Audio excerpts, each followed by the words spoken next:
أعوذ بالله من الشيطان الرجيم. بسم الله الرحمن الرحيم.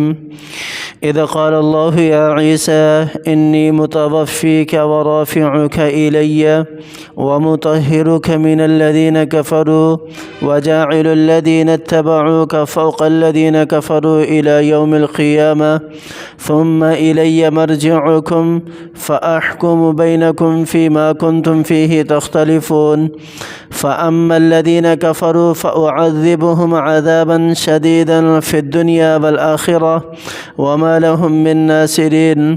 صدق اللہ العظیم. سورہ آل عمران کے اندر ان آیات کے اندر اللہ تعالیٰ نے حضرت عیسیٰ علیہ السلام کا جو آسمانوں پر اٹھایا جانا ہے اس کو ذکر کیا ہے.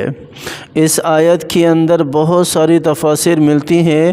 یہ جو پہلی آیت ہے اذ قال اللہ یا عیسیٰ انی متوفیک ورافعک الی، اس آیت کے اندر بہت ساری جو ہیں وہ تفاسیر ملتی ہیں. قتادہ رحمۃ اللہ علیہ وغیرہ بعض مفسرین تو فرماتے ہیں کہ مطلب یہ ہے کہ میں تجھے اپنی طرف اٹھا لوں گا، پھر اس کے بعد تجھے فوت کروں گا. ابن عباس رضی اللہ عنہما فرماتے ہیں کہ اس سے مراد میں تجھے مارنے والا ہوں. وہب ابن منبہ رحمۃ اللہ علیہ فرماتے ہیں کہ خدا نے آپ کو اٹھانے کے وقت شروع دن میں 3 ساعت تک فوت کر دیا تھا. ابن اسحاق رحمہ اللہ کہتے ہیں کہ نصارہ کا خیال ہے کہ اللہ تعالیٰ نے آپ کو 7 ساعت تک فوت رکھا پھر زندہ کیا. وہب رحمۃ اللہ علیہ فرماتے ہیں کہ 3 دن تک موت رہی پھر زندہ کر کے اٹھا لیا. ایک مفسر فرماتے ہیں یعنی میں تجھے دنیا میں پورا دینے والا ہوں، یہاں وفات موت مراد نہیں ہے.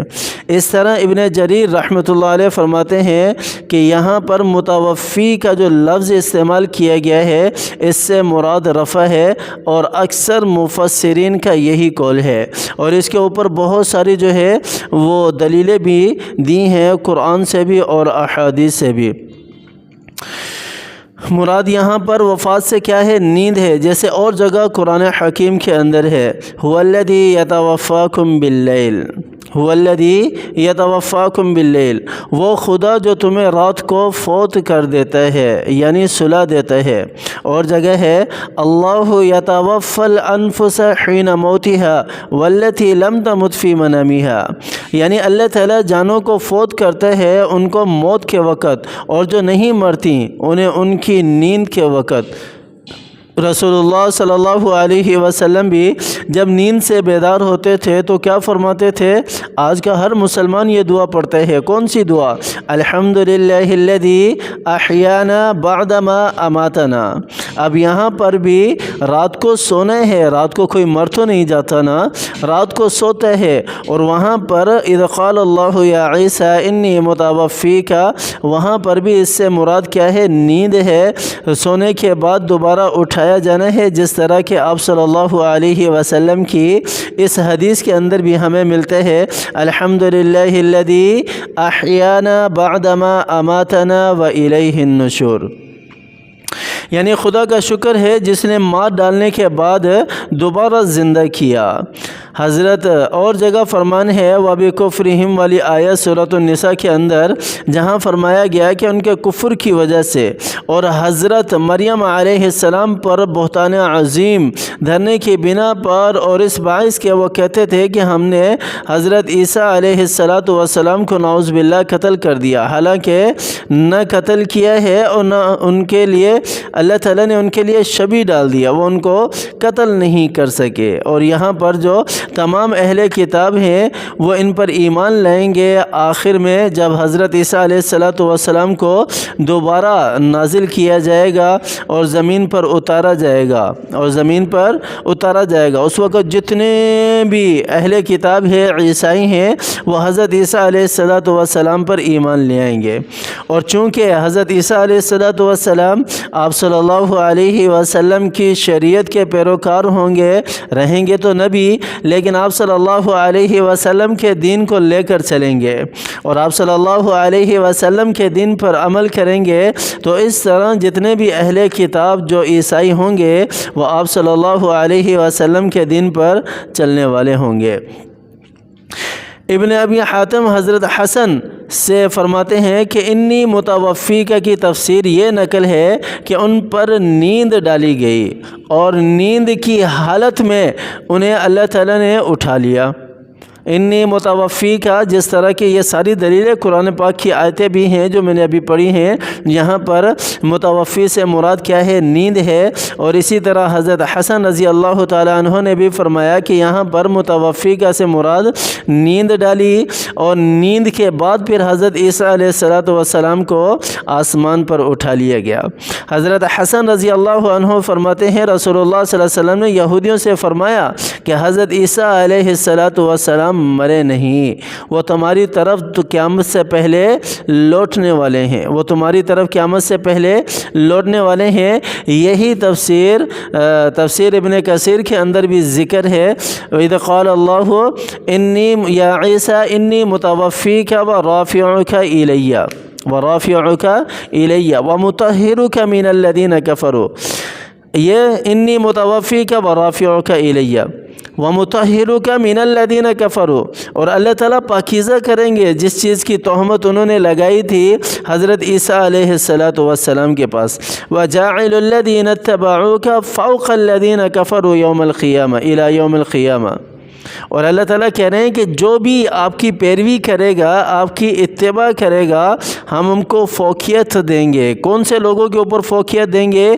جو انکار کرنے والے ہیں، جو کفر کرنے والے ہیں۔ کون سے دن؟ الی یوم القیامہ، قیامت والے دن۔ ثم الی مرجعکم فاحکم بینکم فیما کنتم فیہ تختلفون۔ اللہ تعالیٰ نے واضح طور پر ساری دلیلیں ارشاد فرما کر پھر میرے رب نے ارشاد فرمایا ثم الی مرجعکم فاحکم بینکم، پھر اللہ تعالیٰ کی طرف ہی تم سب کو لوٹ کر جانا ہے۔ آج جو بھی جس قسم کا بھی عقیدہ حضرت عیسیٰ علیہ السلام کے بارے میں رکھتے ہیں، بہت سارے لوگ جو ہیں وہ حضرت عیسیٰ علیہ السلام کو خدا مان بیٹھے، اور بہت ساروں نے حضرت عیسیٰ علیہ السلام کو اللہ کا بیٹا بنا دیا، اور بہت ساروں کا عقیدہ ثالث الثلاثہ ہے، یونان کے بادشاہوں میں سے ایک بادشاہ تھا جس نے حضرت عیسیٰ علیہ السلام کے دین کے اندر آ کر بہت بڑی تبدیلی کی، جس کا نام قسطنطین تھا۔ کہا جاتا ہے کہ صرف اس دین کو بگاڑنے کے لیے منافقانہ طور پر حیلہ جوئی کے وہ اس دین میں داخل ہوا یا جہالت سے داخل ہوا، حیلہ جوئی کی یا کسی بھی طرح، بہرحال وہ اس دین کے اندر داخل ہو گیا۔ دین مسیح کو اس نے بالکل بدل ڈالا اور بڑی تحریف کی، بہت بڑی تحریف کی، اور کمی زیادتی بھی اس دین میں کر ڈالی۔ بہت سے قانون ایجاد کیے، اور امانت کبریٰ بھی اس کی ایجاد ہے، قسطنطین کی ایجاد ہے، جو دراصل اسی کے کمینے پن کی خیانت ہے۔ اسی نے اپنے زمانے میں سور کے گوشت کو حلال کیا کہ یہ حلال ہے۔ قسطنطین نعوذ باللہ، اسی نے اس کے حکم سے عیسائی مشرق کی طرف نماز منہ کر کے جو ہے وہ نماز پڑھنے لگے۔ اسی نے گرجاؤں اور کنیسوں میں، عبادت خانوں اور خانقاہوں کے اندر تصویریں بنائی، اور اپنے ایک گناہ کے باعث 10 روزے جو ہے وہ روزوں کے اندر بڑھوا دیے۔ یعنی کہ جو حضرت عیسیٰ علیہ السلام کی امت پر جو روزے فرض تھے، اپنی طرف سے اس نے 10 روزے اس کے اندر اور زیادہ بڑھا دیا۔ غرض اس کے زمانے میں دین مسیحی دین نہ رہا بلکہ دین قسطنطین بن گیا، اور اس نے ظاہری رونق تو خوب دی، 12,000 سے زائد تو عبادت گاہیں بنوائی اور ایک شہر اپنے نام سے بسایا، لیکن اس کا دین باقی نہیں رہا۔ حضرت عیسیٰ علیہ السلام پر جو دین تھا وہ 300 سال تک تو صحیح رہا۔ 300 سال کے بعد یہ جو فرد ہے قسطنطین، جو بادشاہ آیا تھا، اس بادشاہ نے اس دین کے اندر بہت زیادہ تغیر کیا، بہت زیادہ تبدیلیاں کی، اور بہت سارے احکامات کو بھی اس نے تبدیل کیا، اور ان سارے کے سارے احکامات کو تبدیل کر کے اس دین کا نام دین قسطنطین پڑ گیا۔ لیکن بہرحال جس کا عقیدہ جو بھی ہے حضرت عیسیٰ علیہ السلام کے حوالے سے، اللہ تعالیٰ نے ارشاد فرمایا ہے کہ ثم الی مرجعکم فاحکم بینکم، پھر ان کو میری ہی طرف لوٹ کر آنا ہے، اور میں بتاؤں گا، میں فیصلہ کروں گا جس چیز کے اندر یہ اختلاف کرتے ہیں کہ وہ فیصلہ کیا ہے۔ اور اللہ تعالیٰ خوب فیصلہ فرمانے والے ہیں۔ فَأَمَّا الَّذِينَ كَفَرُوا فَأُعَذِّبُهُمْ عَذَابًا شَدِيدًا، اور جو بھی انکار کرنے والے ہیں، چاہے وہ اس وقت کے دین کا انکار کرنے والے تھے جو حضرت عیسیٰ علیہ السلام کا تھا، یا حضرت موسیٰ علیہ السلام کے وقت میں جو حضرت موسیٰ علیہ السلام کے دین کا انکار کرنے والے تھے، یا پھر جو آقا دو جہاں حضرت محمد مصطفیٰ صلی اللہ علیہ وسلم کے دین کا انکار کرنے والے ہیں، تو اللہ تعالیٰ نے ان کے لیے بھی یہ آیت ارشاد فرمائی ہے کہ جو بھی انکار کرنے والے ہیں دنیا کے اندر بھی اللہ تعالیٰ کہہ رہے ہیں کہ میں انہیں سخت عذاب دوں گا، اور آخرت کے اندر بھی، اور ان کا کوئی مددگار نہیں ہوگا، کوئی بھی مددگار نہیں ہوگا۔ اللہ تعالیٰ ہمیں سمجھ عطا فرمائے، اللہ تعالیٰ قرآن کو پڑھنے کی، تلاوت کرنے کی توفیق عطا فرمائے، اللہ تعالیٰ اس کے ہر حکم پر عمل کرنے کی توفیق عطا فرمائے، اللہ تعالیٰ مجھے بھی اور میرے لیے بھی اور آپ کے لیے بھی اس قرآن کو ذریعہ نجات بنائے، آمین ثم آمین، وآخر دعوانا ان الحمد للہ رب العالمین۔